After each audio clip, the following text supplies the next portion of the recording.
Good morning, students. I am your new lecturer for WRE, Water Resource Engineering, and the first subject is first unit is Introduction to Water Resource Engineering. In this, what are the uses of water, how the irrigation process should go on, and the irrigation's advantages, disadvantages, and major projects of India like dams and reservoirs we are going to discuss in this unit. First, introduction. In this water resource engineering, introduction part is easy as compared. It has nothing more. What are the uses of water? Water is the basic and very essential form of life, and it requires for the food production, economic development, and for the well-being. It is impossible to substitute for most of its uses, and water is also most manageable natural resource. It is capable for diversion purpose, transportation, storage purpose, and for the recycling. And water resource engineering, whatever it deals with water resource engineering, it deals with agriculture, industry, households, recreation, navigation, hydroelectric power generation. For all these purposes, water is the required portion. And problems related to storm water, drainage, and flood damage mitigation will also be discussed. And next, protection of ecosystems and other natural resources. Ecosystems is like a marine systems. We should be having a protection for ecosystems and other natural resources. And next one is integrated water management. Water should be managed in a well and disciplined manner. Institutional, socio-economic, and policy issues of water resources development and management. Water resource development. Water resource development.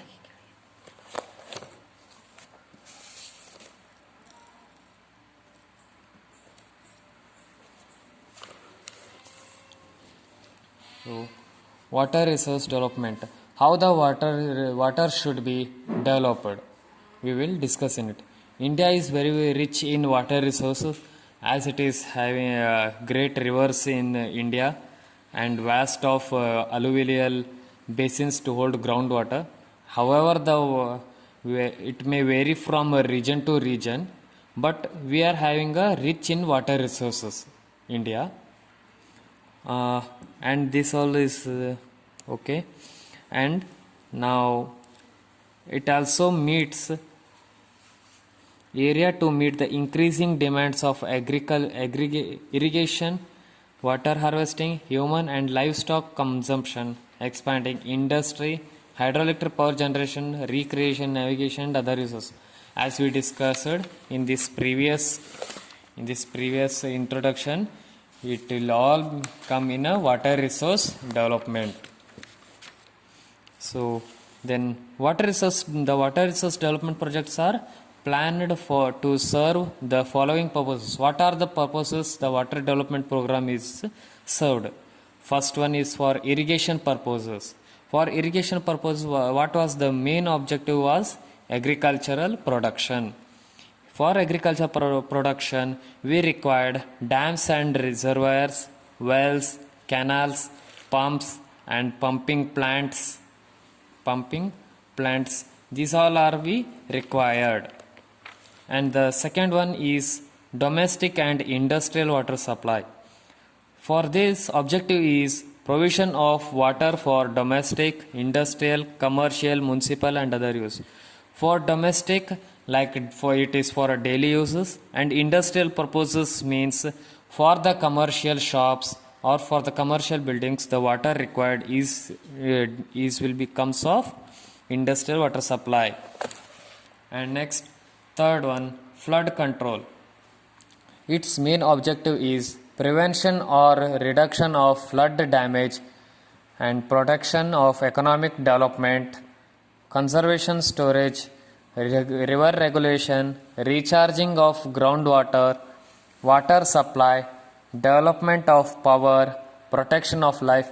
These are all are the objectives of flood control. It means whenever the flood comes, it should be reduced in the flood damage. It should not affect the peoples and their lives and their properties should not be get affected. Next, hydroelectric power. Hydroelectric power means it is the main objective of generation of electric power for economic development and improved living standards. Hydraulic power plant is his main objective is to generation of electric power. It is required to generate the electric power supply, and it is situated at the Shivana Samudra near Shivamogga, which is known as the Jog Falls. And next one is navigation. Its main objective is for the transportation of goods and passengers, and for navigation purpose also we required various works and measures should be taken for dams, reservoir, canals, locks, channel improvements and the harbor improvements. Harbor at all the goods will be reached to the harbor. So the transportation is also the main objective for the navigation. Next one, watershed management. Objective: conservation and improvement of soil, sediment, abatement, reduction. It means reduction, runoff retardation, forests and grassland improvement, protection of water supply.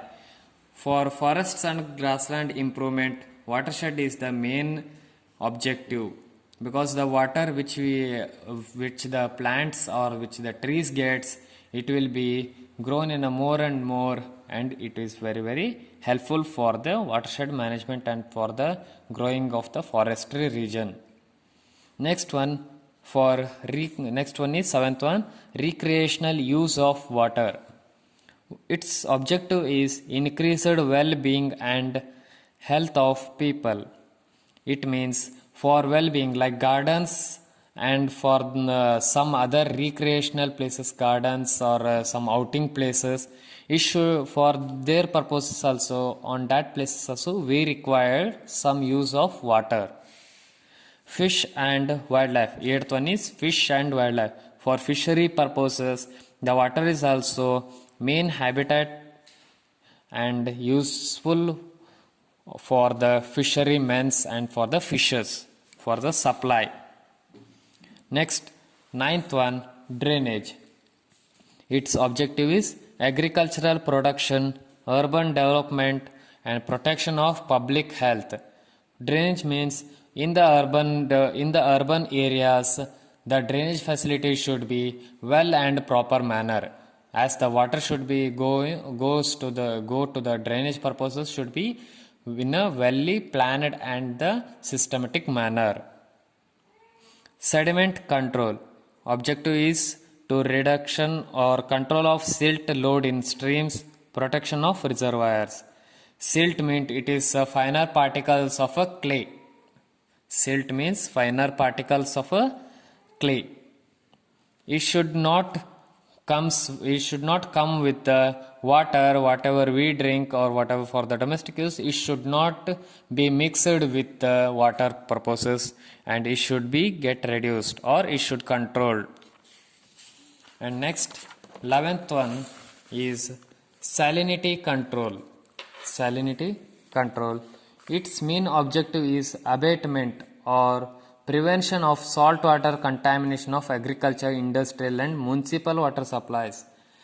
The salinity means salt water. The water should not be controlled. It should not be contain salt in it. As the salt contained water, if the water comes to the daily household utensils, then the pipe corrosion will start. So it should be in a prevention and a controlled manner the water should be used. Next one, pollution abatement. Pollution abatement, its main objective is protection or improvement of water supplies for municipal, domestic, industrial and agriculture use and aquatic life and recreation. The water, whatever we use for the municipal purpose, domestic purpose, and for the industrial purpose should all be in a very less manner.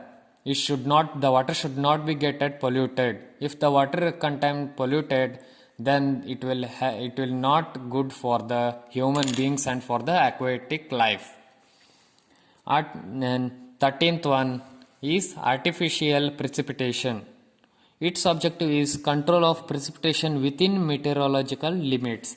Meteorological limits means in next classes or next unit it having a meteorological limits.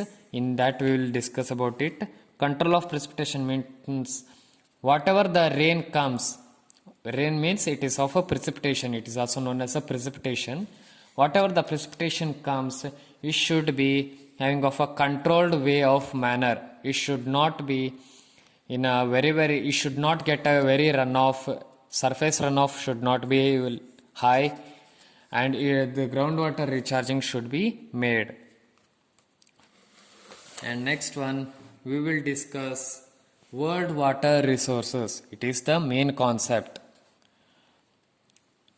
In all over the world, we are available of 97.3% of water is of saline water, that is in oceans and seas, and the only 2.7% is the availability of fresh water for drinking purpose. For domestic purpose we are getting only 2.7%.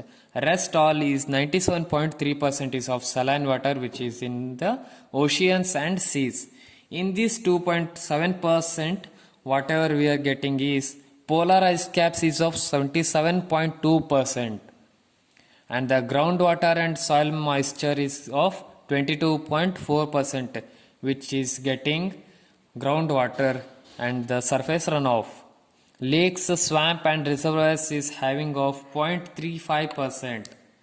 In atmosphere having a water of 0.04%, and in the availability of rivers and stream is 0.01%, and the total of this is 100%.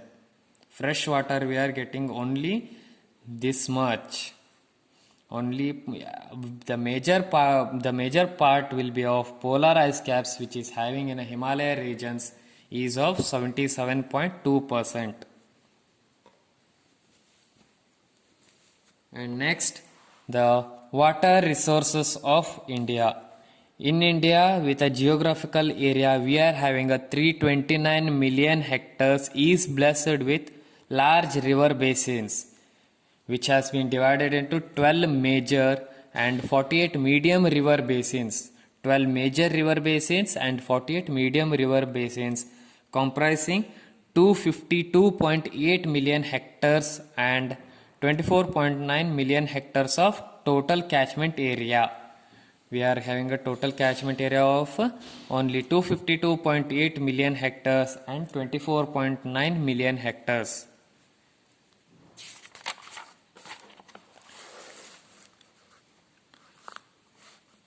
And the annual precipitation in the country is estimated at about 4,000 cubic kilometer, but this amount includes snow precipitation as well. Precipitation is also in the form of snow, drizzle, fog. Everything comes under precipitation, and it is also a forms of precipitations. As per the assessment of Central Water Commission (CWC), the average annual runoff of various river basins in the country is about 2,333 cubic kilometer, treating both surface and groundwaters as one system. By combining these both surface and groundwaters, we are getting only as a 2,333 cubic kilometer under 4,000 kilometer. This is the table which the water resources availability on the annual. Please do observe it once, everyone.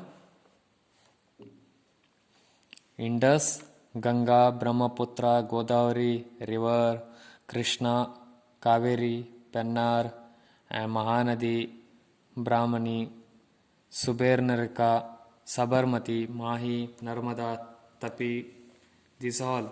By these and average annual availability, we are getting 1869.35 cubic kilometer per year. And this is the geographical area, the land and water resources of India where available of quantities. This is geographical area, we are having this much, and the natural and surface runoff, surface means surface and groundwater runoff is of this much, 1869 cubic kilometer per year. So now, then what is irrigation? What is irrigation? What is irrigation? Irrigation means it is the artificial application of water on the agricultural land for the assured growth of crops. What is agriculture? Agriculture means it is the artificial application of water on the agricultural land for the assured growth of crops is known as irrigation. What are the three basic requirements for the agricultural production? First one is soil, seed and water. The moisture available in the root zone soil, either from rain or from underground waters, may not be sufficient for the requirements of plant life. It is not a sufficient requirement for the plant life. It requires more and more water. For this deficiency may be either for the entire crop season or for only part of the crop season. Half of the season might be having a water heavy or may not be having a water. So this is dependent on the precipitation getting in an annual year. For optimum plant growth, therefore, it becomes necessary to make up the deficiency by adding to the root zone soil. This artificial application of water to land for supplementing the naturally available moisture in the root zone soil for the purpose of agricultural production is termed as irrigation, or the definition is given here. Irrigation is defined as the artificial application of water on the agricultural land for the assured growth of crops. So, why do we need irrigation?